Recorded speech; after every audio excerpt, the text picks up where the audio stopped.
Kalau tidak akhir Mei, awal Juni, disitulah Presiden akan melakukan perombakan kabinet. Tapi itu kan sangat tergantung kepada hasil evaluasi. Ya. Seperti yang dikatakan oleh Pak Prasetyo ya, Menseknek, bahwa Presiden selalu melakukan evaluasi setiap hari. Tapi keputusan reshuffle kabinet ada pada Presiden. Ada informasi pemanggilan menteri, beberapa kasus yang sepertinya menjadi trigger. Nah, hari Senin kemarin, 9 Juni ya, Presiden stay di Hambalang. Kembali lagi di podcast Istana dan Presiden YouTube Kompas TV bareng saya Friska Clarissa dan juga Mas Hartono. Mas Har, jurnalis senior di Istana Kepresidenan. Mas Har, kita akan bahas malam ini. Sehat ya Mas Har ya? Sehat dong. Sehat banget. Harus sehat. Apalagi yang akan kita bahas serius banget. Iya, ini serius nih. Menguras pikiran negara. kita dari mulai Mei kemarin sampai sekarang. Betul. Gak jauh-jauh dari isu reshuffle kabinet alias perombakan kabinet. Di saat kita syuting hari ini, Selasa 10 Juni 2025, ada menteri dan wakil menteri yang dipanggil oleh Presiden Prabowo ke istana. Ada apa? Apakah ada kaitannya dengan perombakan kabinet, Mas Har? Ya, karena selama ini kan hampir 3 minggu terakhir ini isu reshuffle kabinet muncullah, baik dalam pemberitaan maupun dalam obrolan. Di kalangan kita ya, kawan-kawan Istana Kepresidenan. Saya pun juga ya? berapa kali ditanya soal isu reshuffle. Yang saya dengar memang kalau tidak akhir Mei, awal Juni. Jadi disitulah Presiden akan melakukan perombakan kabinet. Tapi itu kan sangat tergantung kepada hasil evaluasi. Ya. Seperti yang dikatakan oleh Pak Prasetyo ya, Menseknek, bahwa Presiden selalu melakukan evaluasi setiap hari. Tapi keputusan reshuffle kabinet ada pada Presiden. Presiden yang tahu. Nah, kapan kebutuhan keperluan untuk merombak menteri itu ada pada Presiden sendiri. Jadi tidak ada yang tahu karena itu memang prerogatif Presiden. Ya. Nah, isu itu semakin kuat nih minggu ini. Seperti yang Mbak Friska bilang, apalagi dari kemarin ya, dari hari Senin sampai ini hari Selasa. Itu kuat banget. Ada informasi pemanggilan menteri, apalagi kan ada beberapa kasus yang sepertinya menjadi trigger dari rencana reshuffle kabinet itu kan. Nah, misalnya hari Senin kemarin tanggal 9 Juni ya, itu Presiden stay di Hambalang. Nah, di sana itu Presiden nggak santai-santai bekerja. Yang saya ingat, informasi yang saya telusuri, itu ada 3 kali pemanggilan menteri dalam kelompok-kelompok yang memang ada kelompoknya tentang strategis pertahanan, ada Menhan, lalu ada Direktur Pindad, ada juga terkait isu pencemaran di Raja Ampat, yaitu Menteri Lingkungan Hidup dipanggil, Menteri SDM Pak Bahlil dipanggil, Menteri Kehutanan juga dipanggil, dan juga ada pembahasan mengenai soal Danantara. Itu yang terjadi di hari Senin. Di Hambalang. Nah, hari ini yang saya dapatkan ada 2 rapat terbatas internal. Pertama, hasil dari rapat hari Senin itu kelihatannya Presiden punya sikap berbeda. Jadi kalau salah satu ratas kemarin hari Senin, kan infonya Pak Bahlil sebagai Menteri SDM berhasil meyakinkan Presiden bahwa soal kemungkinan adanya pencemaran nikel di perairan Raja Ampat itu masih harus dievaluasi kembali. Nah, tapi hari ini berubah sikap. Presiden langsung mengundang rapat terbatas internal dan keluarlah keputusan dicabut 4 perusahaan. 4 perusahaan yang memang sejak beberapa tahun lalu sudah beroperasi di sekitar kawasan Raja Ampat. Meskipun ada 1 perusahaan ya, GAG ya, yang ada di salah satu pulau yang kelihatannya aman. Perusahaan Antam itu. Nyaman ya, dan tidak dicabut izinnya. tetap ya. Nah, isu itu berseliweran tuh soal pencemaran Raja Ampat. Hari ini juga ada pemberitaan juga kan? Ya. Saya baca berita ada kapal pengangkut timah itu ya, bahan timah yang tertulisnya JKW Iriana gitu. Jadi orang langsung konotasinya ada apa gitu ya. Meskipun itu dibantah ya Mas ya Meskipun katanya. dibantah, tapi kemudian muncul keputusan Presiden dicabut izin dari 4 perusahaan yang pengelola tambang nikel di kawasan perairan Raja Ampat. Nah, hari ini memang salah satu rapat terbatas lainnya adalah membahas soal sampah dan juga soal si Great Wall yang memang sudah menjadi rancangan Presiden waktu itu, Presiden Jokowi yang sebelumnya menjadi Gubernur DKI kan. Nah, tapi hari ini memang tidak ada bocoran apapun yang bisa didapatkan oleh teman-teman media karena hari Senin kemarin Pak Teddy dikabarkan marah karena ada wartawan yang tiba-tiba datang meliput di Hambalang. Artinya bocor agendanya. Bocor. Nah, hari ini agenda sama sekali nggak dibocorkan. Itu. Tapi yang saya telusuri jam 2 Presiden akan memanggil 1 wamen, 4 menteri yang nanti akan didampingi oleh Pak Teddy sebagai Seskap. Nah, ada 5 berarti itu periode waktunya antara jam 2 sampai jam 4. Karena jam 4 Presiden akan memanggil lagi 4 menteri yang didampingi oleh Pak Teddy kembali. Nah, apakah itu reshuffle? Orang jadi bertanya. Betul, karena ternyata memang tidak semua menteri melalui pilar Istana Negara yang kita biasa nongkrong, doorstop di situ. Nah, sebagian tidak ada, makanya orang bilang ini reshuffle jadi atau tidak sih gitu ya. Tapi yang saya tahu reshuffle-nya itu nanti Mbak. Nggak di bulan ini malah ya? Nggak, awal Oktober katanya. Persis 1 tahun pemerintahan, bisa sebelum 20 Oktober, bisa juga setelah 20 Oktober. Apa yang bisa dibaca ya? Apakah memang Pak Prabowo menghindari bongkar pasang kabinet terlalu dini karena apakah faktor kinerja atau ada orang-orang yang memang sejak awal kita tahu bahwa kelanjutan dari Pak Jokowi?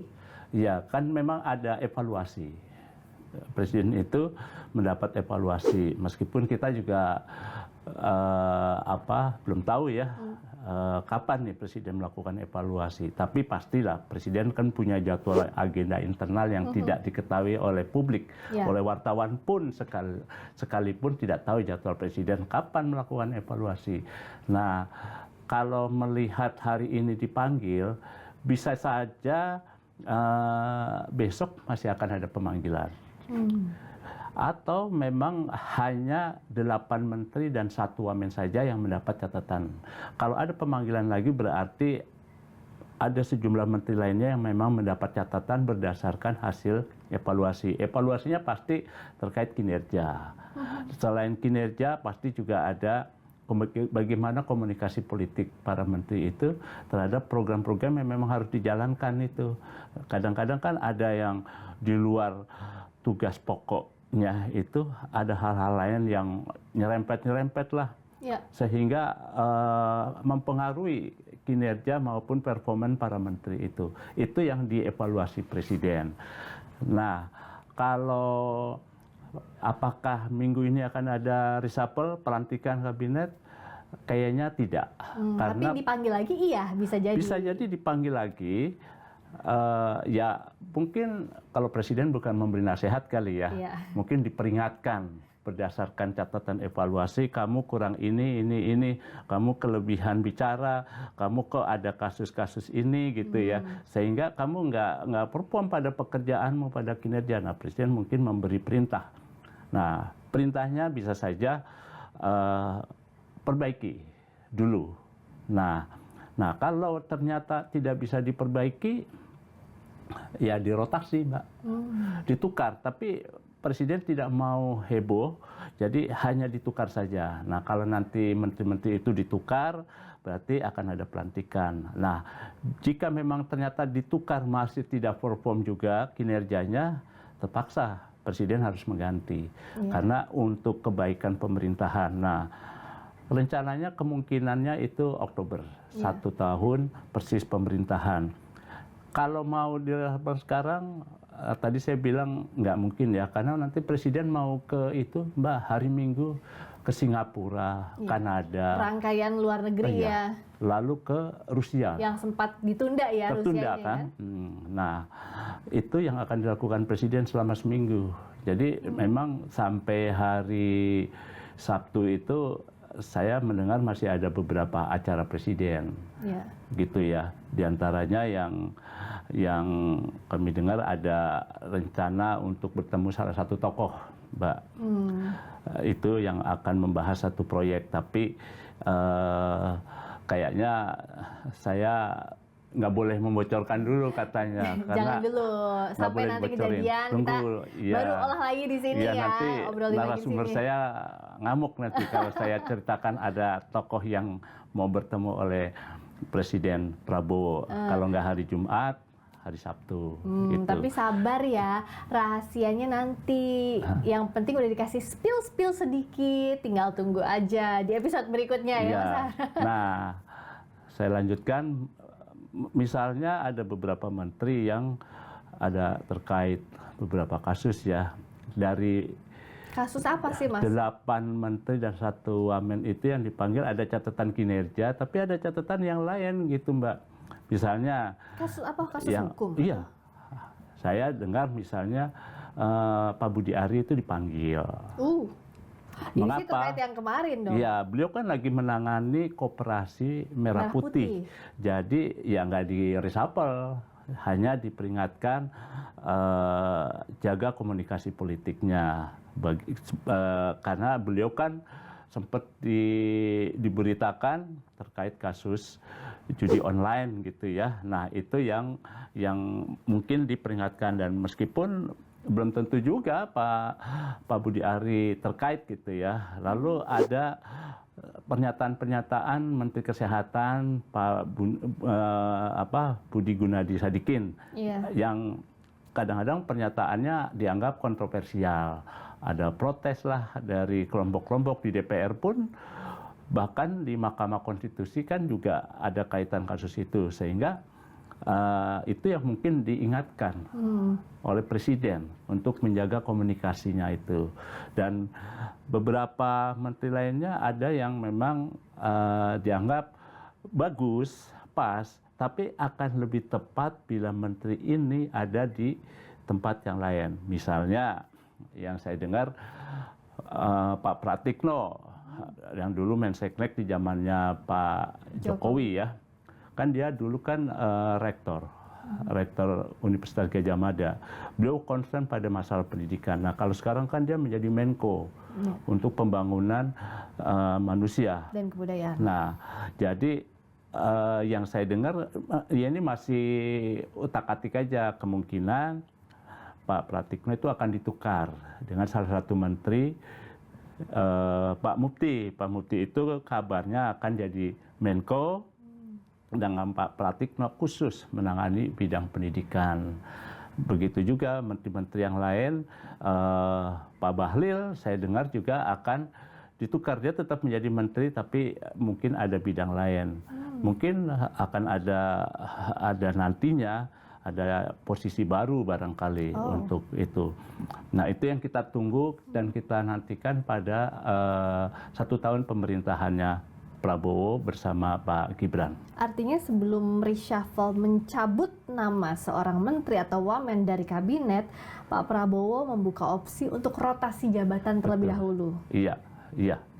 Orang yang tepat di tempat yang tepat, di posisi yang tepat. Jadi diperingatkan dulu untuk memperbaiki kinerjanya.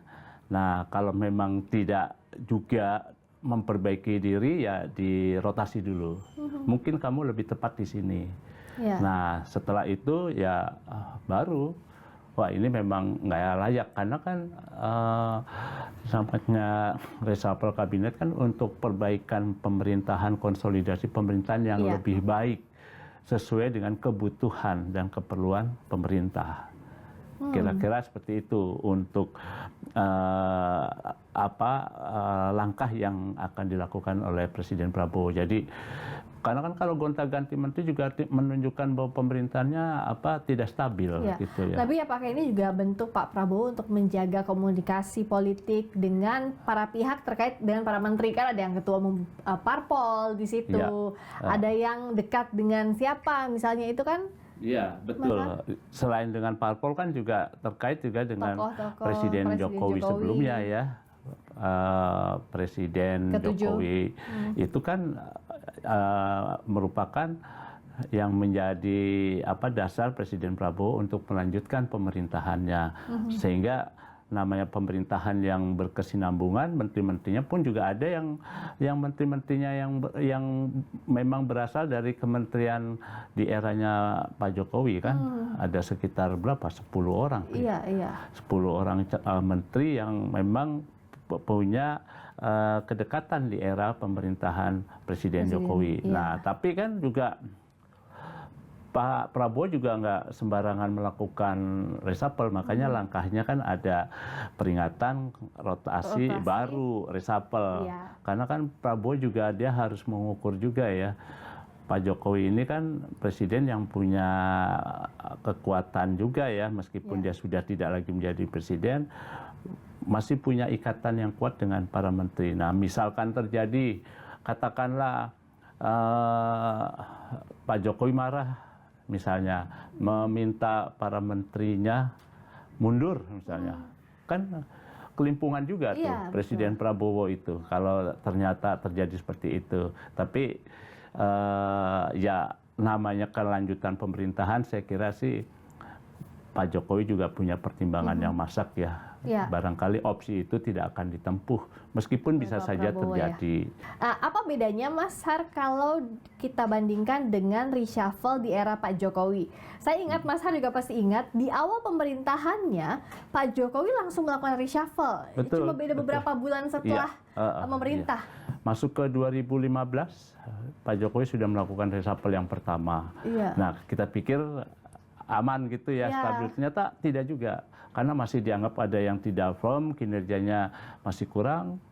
Pak Jokowi melakukan reshuffle kedua 2016. Nah, 2016 itu yang saya ingat Bu Sri Mulyani mulai ditarik dari Amerika ya. Dari Bank Dunia ya, World Bank. Untuk menjadi Menteri Keuangan. Beliau menggantikan Pak Bambang Brojonegoro. Nah, lalu 2018 masih ada terjadi reshuffle. Periode kedua masuk setelah pemilu 2019.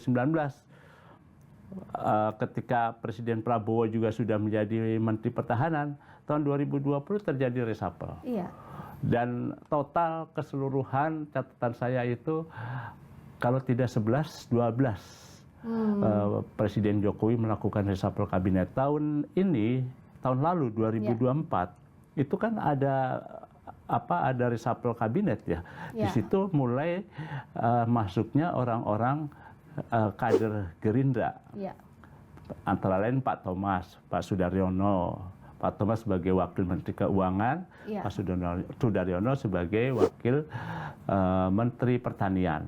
Dan beliau mulai di situ, karena ini kan pemerintahan transisi kelanjutan dari Presiden Jokowi kepada Presiden Prabowo. Maka sebagai tahapan transisi ada kader-kader Presiden Prabowo yang kemudian masuk, seperti Menteri Hukum dan HAM zamannya Pak Jokowi kan ya.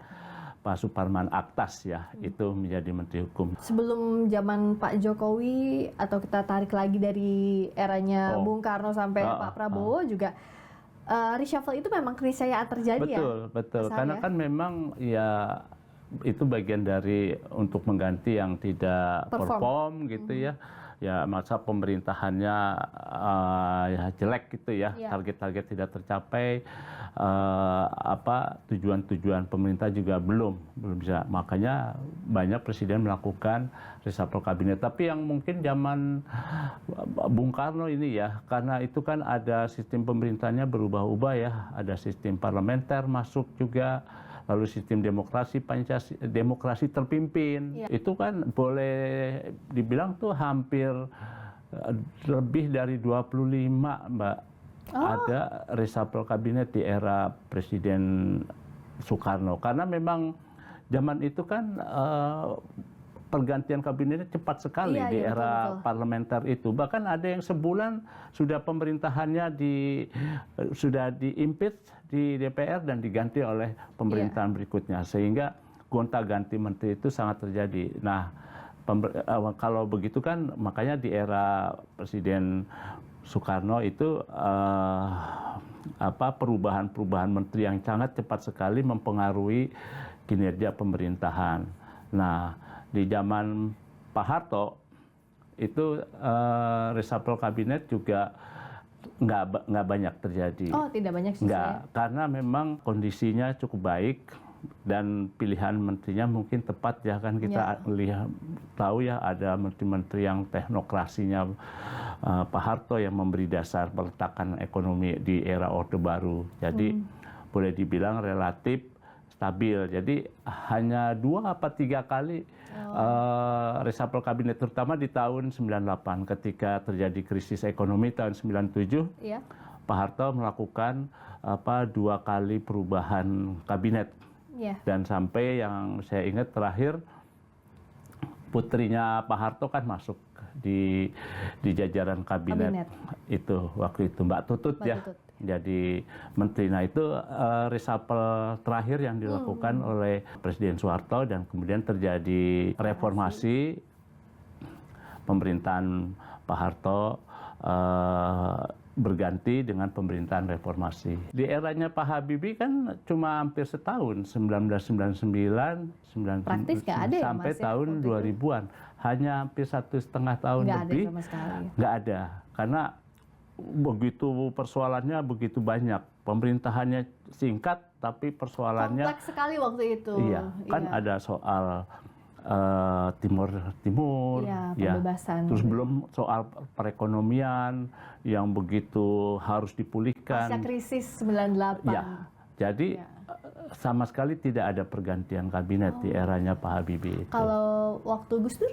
Nah, kalau Pak Gus Dur boleh dibilang banyak sekali itu pergantian kabinet tuh. Karena ya kalau Pak Gus Dur itu ada cerita masuk tentang si ini, menteri ini, langsung diganti. Saya ingat tuh kabinetnya Pak Yusuf Kala, lalu Pak Laksamana Soekardi, lalu Pak Kwik, begitu. Jadi boleh dibilang di eranya Pak Gus Dur ya, reshuffle kabinet. Waktunya tidak terlalu lama gitu ya, tapi pergantian kabinetnya cukup tinggi. Jadi termasuk yang banyak juga dinamikanya waktu itu ya. Betul, dinamika politiknya tinggi sekali kan waktu itu. Pernyataan Gus Dur itu dan kegiatannya dari pagi, siang, sore, malam pun. Iya. Dinamikanya kuat sekali waktu itu. Kalau Bu Mega yang Mas Har ikuti langsung? Bu Mega relatif stabil penunjukan menterinya. Jadi Bu Mega itu mempercayakan kepada menteri-menterinya yang memang pilihan dia yang dianggap terbaik ya. Jadi dan kebetulan memang kelihatannya menteri-menterinya juga menjalankan tugasnya dengan baik. Jadi relatif tidak ada pergantian kabinet pada waktu itu di eranya Bu Mega. Ya. Iya, jadi relatif lebih stabil waktu itu. Oke, kalau Pak SBY? Nah, kalau Pak SBY itu relatif banyak juga itu. Pak SBY kan 2 periode ya. Apa yang menyebabkan suasana pada saat itu membutuhkan begitu banyak reshuffle? Ya, mungkin pemerintah ingin pemerintahannya bisa berjalan baik, menteri-menterinya bekerja juga dengan baik sesuai dengan uraian tugasnya, melakukan capaian-capaian yang memang ditargetkan oleh pemerintahan. Nah, itu ternyata kan tidak. Ya. Ditambah juga ya Pak SBY itu kan koalisinya banyak partai ya banyak partai politik yang memang menjadi wakil-wakil partai politik di pemerintahan sehingga tidak bisa berjalan dengan baik sehingga Presiden memerlukan perombakan kabinet agar menteri-menterinya bisa lebih baik lagi dan mungkin menteri yang memang tidak perform harus diganti. Dan dinamika politiknya juga waktu itu partai yang asal di koalisi tiba-tiba berseberangan dan sebagainya ya. Akhirnya ya terjadi perombakan kabinet yang cukup tinggi pada waktu zaman Pak SBY itu. Jadi tujuan dari reshuffle kabinet kan supaya pemerintahnya bisa berjalan baik ya, Mbak ya. Itu kan harapannya. Nah, tinggal kalau terlalu sering melakukan perombakan kabinet juga jadi kelihatannya ini pemerintahan tidak stabil seperti itu. Nah, inilah yang jadi pertanyaan juga. Tadi kan kita sudah bahas juga termasuk Pak Jokowi di eranya Pak Prabowo yang sekarang masih menunggu nih kira-kira kapan kalau dari reshuffle dan kemungkinan rotasi dan sebagainya. Tapi bicara soal reshuffle ini, sebenarnya plus minusnya reshuffle kabinet di setiap pemerintahan itu apa sih, Mas Har? Ini kan suatu keniscayaan dan sudah pasti hak prerogatif presiden. Cuma presiden yang punya hak untuk merombak kabinetnya. Siapa, kenapa, itu haknya presiden. Tapi plus minusnya gimana, Mas? Kalau pengalaman kita ya selama meliput kan presiden selalu bilang tujuan membentuk pemerintahan kan adalah memberikan hasil yang bermanfaat buat masyarakat. Nah, salah satunya adalah memperbaiki kredibilitas pemerintahan. Kalau misalnya menteri-menterinya tidak perform, ngaco gitu ya kredibilitas pemerintahan jatuh. Sehingga perlu ada pergantian menteri-menteri yang dianggap kurang pas. Atau ada menteri yang memang kualifikasinya oke, tapi bukan di situ tempatnya, gitu. Jadi harus ditukar. Nah, kebaikannya juga, plusnya juga kalau terjadi perombakan kabinet kan itu meningkatkan efektivitas dan efisiensi pemerintah. Jadi menteri-menteri yang memang sama ini jadi kurang bekerja dengan baik kan pemerintahan akhirnya tidak efektif. Nah, jadi perlu ada pergantian yang membuat pemerintahan bisa lebih efektif.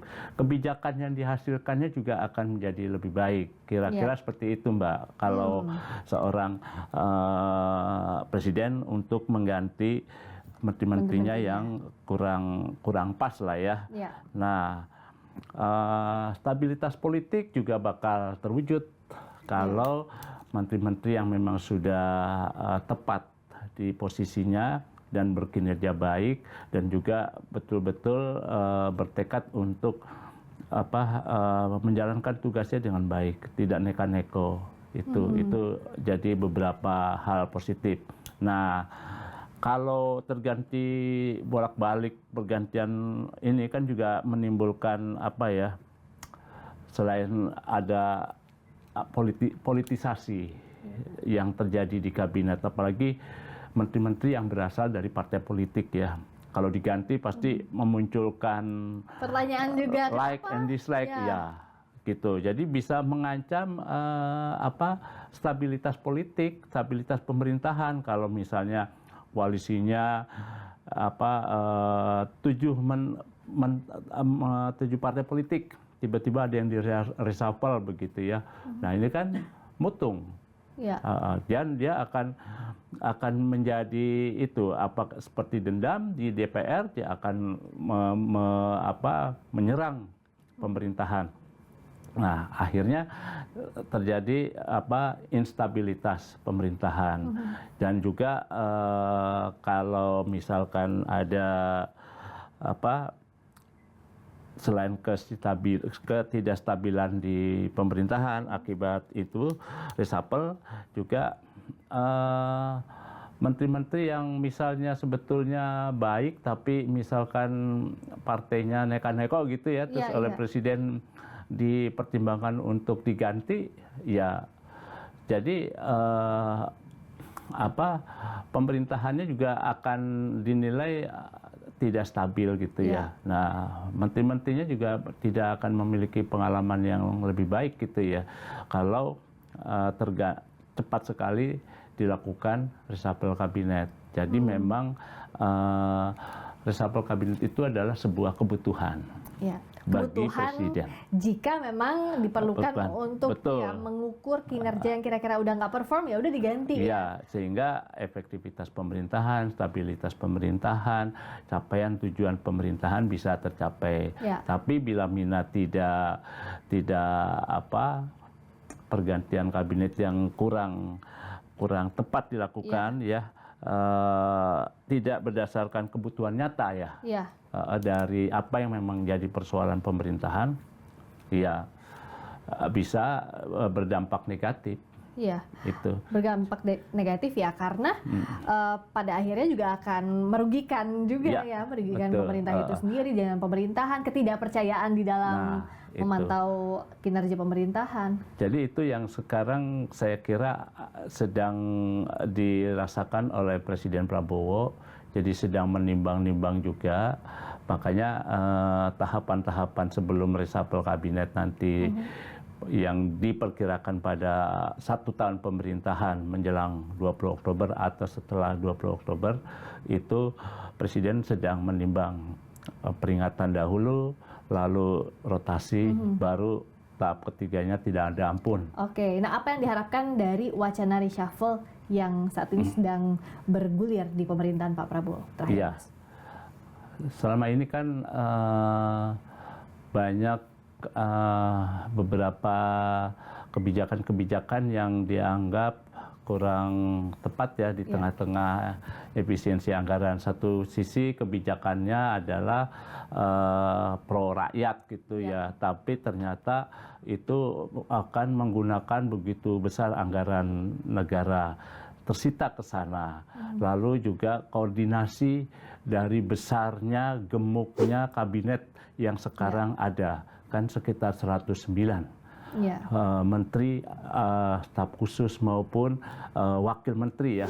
Jadi koordinasi di antara mungkin kementerian dengan wamennya mungkin belum terjalin dengan baik. Nah, koordinasi itu yang membuat munculnya masalah-masalah. Lalu juga ada persoalan-persoalan di luar tugas kementerian yang masih masa lalu harus terkait-kait. Lalu juga bagaimana komunikasi seorang menteri dengan publik, sehingga apa yang muncul di publik melalui pemberitaan-pemberitaan itu bisa sejalan, tidak menimbulkan kontroversial ataupun menimbulkan protes-protes gitu ya. Kan pernah juga ya di Mahkamah Konstitusi itu kan juga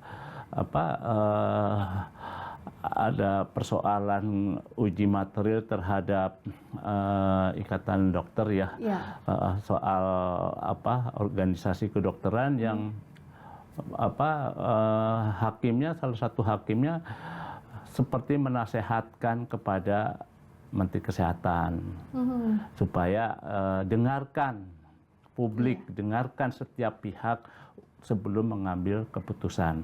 Nah, jadi harapan kita sih dengan reshuffle kabinet paling tidak persoalan-persoalan itu bisa diatasi, Mbak. Nah, cuma memang satu pertanyaan saya juga, kalau nanti reshuffle kabinet jumlah kementeriannya juga tetap besar gitu ya, lalu koordinasinya tidak terjaga, masih boleh dibilang celometan gitu ya, di luar tugas pokoknya mengomentari sesuatu atau menyatakan sesuatu yang kurang pas. Nah, itu juga akhirnya reshuffle tidak tercapai dengan baik. Begitu. Itulah jadi makanya harus jelas betul reshuffle ini tujuannya apa dan penilaiannya pun diharapkan objektif, Betul, objektif ya Mas objektif, Har ya. iya. Meskipun ya memang ini hak prerogatif presiden, tapi Iya. penilaian objektif ini kan dilihat publik juga apakah betul karena kinerja misalnya. Ya kalaupun karena kinerja itu hak presiden, kita dorongnya untuk perbaikan kinerja ataupun juga mempercepat program-program pemerintahan bisa Nah, terwujud. itu gitu iya, iya. Ya 5 tahun bisa pendek loh Mbak. ya. Jadi memang para menteri harus kerja keras gitu ya, dengan target-target yang sudah ditetapkan oleh presiden. Program-programnya itu tetap harus berjalan. Ya. Karena kalau enggak 1 tahun kita kan begitu besar itunya ya, kabinetnya ya, banyak orang yang bilang obesitas gitu ya, Iya, kabinet kita sekarang ini. Itu yang membuat bisa memperlambat langkah gerak koordinasi kementerian dan akhirnya tidak tercapai gitu ya. Sibuk aja di luar tugas pokoknya mengurusi hal-hal lain yang di luar itu, target-target program pemerintah misalkan yang digagas oleh presiden kan, makan bergizi gratis, lalu ketahanan pangan melalui food estate, dan juga penguatan kelembagaan keuangan ya, dengan adanya Danantara kita membutuhkan dana yang untuk memang bisa membuat pemerintah bisa berjalan dengan baik dengan dukungan dana yang cukup memadai. Ya. Nah ya, jika tidak ya bakal terjadi reshuffle lagi nanti Iya. kalau nggak berjalan dengan baik, Mbak. Ntar berkali-kali Iya, lagi.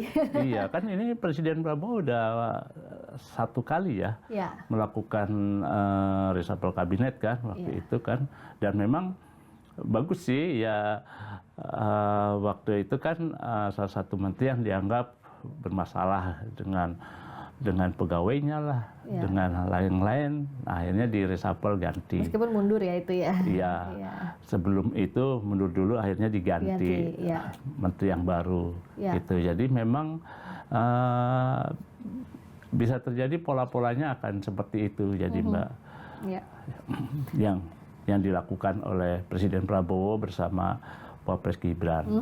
Seru, kita tunggu apakah akan terjadi reshuffle kabinet. Kalau tadi dengar-dengar sementara Oktober nanti di 1 tahun pemerintahan Pak Prabowo, dan bagaimana pula sinyal-sinyal pemanggilan menteri-menteri ini kita masih akan terus tunggu juga ya Mas Har ya. Kita lihat di istana lagi. kita lihat siapa-siapa saja yang dipanggil dan apakah ada kaitannya dengan perombakan itu. Terima kasih Mas Suhartono, Mas Har. Terima Sama-sama. kasih. Kita ketemu Terima lagi ya kasih pekan juga. depan. Dan juga sahabat Kompas TV, jangan lupa terus like, comment, share, subscribe, disebarin sebanyak-banyaknya biar semakin banyak lagi episode Istana dan Presiden. Saya Friska Clarissa, sampai ketemu lagi. Thank you.